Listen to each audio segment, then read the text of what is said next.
Legion, Secret Origin number 6, written by Paul Levitz, art by Chris Batista. Final issue of the miniseries. Last issue we left off with the Legion going into space and helping stop the wormhole thing, like the invasion that was coming through it.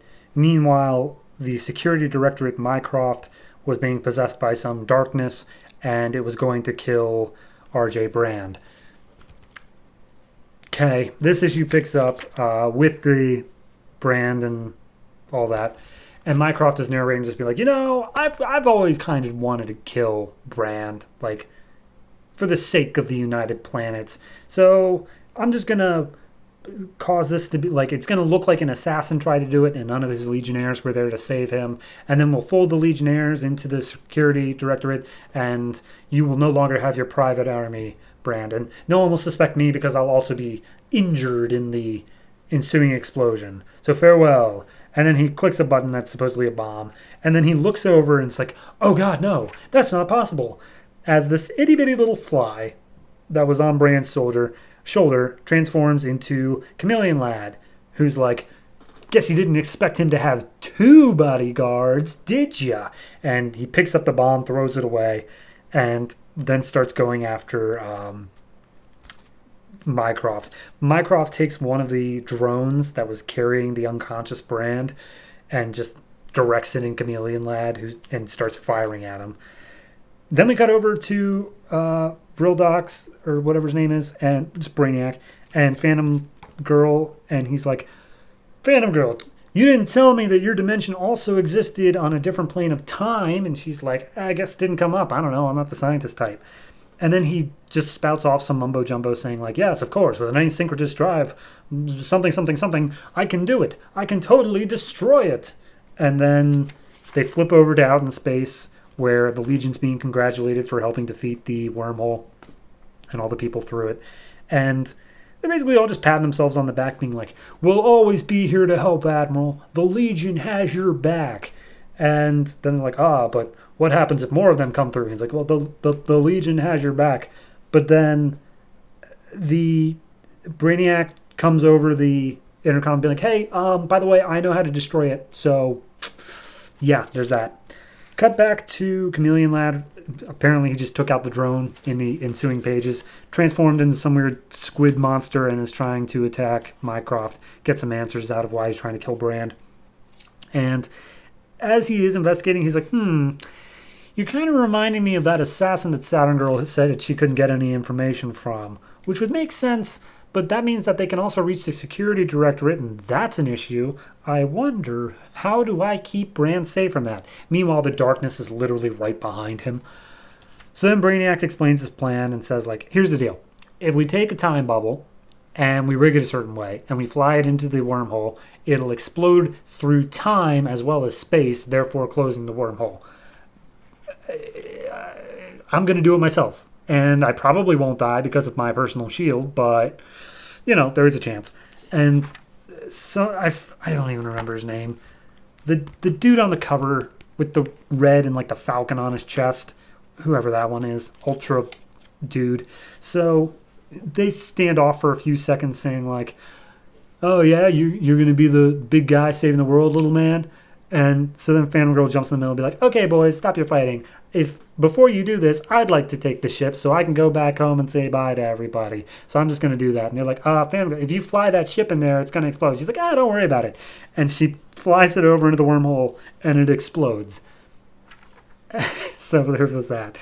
We cut back to Chameleon Lad, who's being attacked by the darkness, and the darkness justifies itself saying like, I wait at the end of time, even past the Legion, but I had to come back to now to stop R.J. Brand from forming you, so that you won't interrupt my plan. So now I will kill him.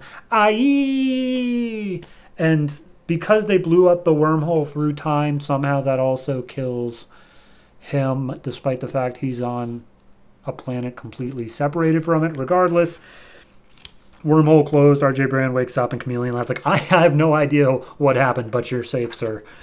So then the team up in space next to the wormhole is just like, well, there's a chance she made it through okay.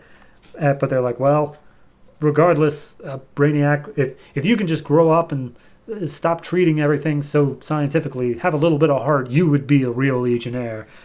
Um, and as they are saluting the sacrifice the Phantom Girl made, she pops back up and is just like, yeah, no, I totally survived. I just dumped the thing in the portal. I really like this place, and I'm glad I can hang around with you guys some more, because you're all my friends.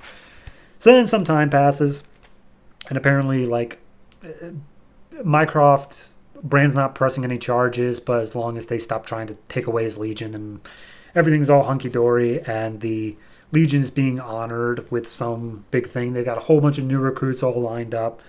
And they've also fixed the time bubble so you can travel through time. And they're like, we're going to totally recruit Superman. Like, that's number one. Let's go do that right now.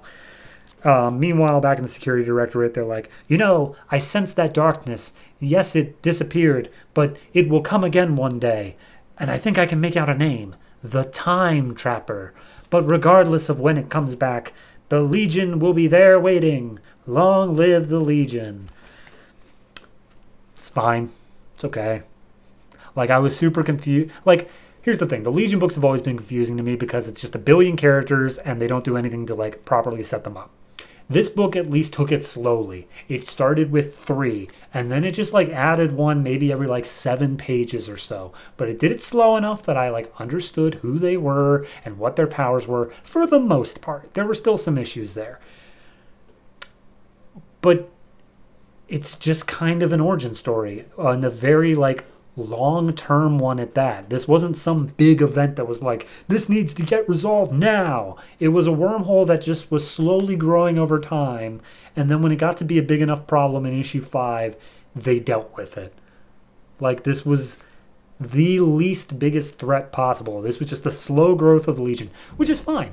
I think that's a perfectly, if you're not going to introduce all the characters at once, that's a perfectly good way to do it. But because of that, it's not really an action-packed series. It's just kind of okay, here's how things happen, and we're slowly getting here, and we're doing it. So that by the time you hit the last issue, it's not really action-y at all.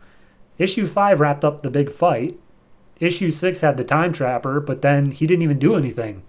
He just possessed the security directorate, said, I'm going to kill R.J. Brand, and then disappeared. Okay?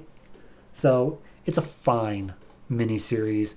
Do I think it's the best introduction to the other Legion books? Not really. A, because it took so long to get here. Like, I'm already 7 issues into the other books. And B, this doesn't really introduce too many people. It introduces probably a good, 10 or so. And even then, a lot of them don't get much focus.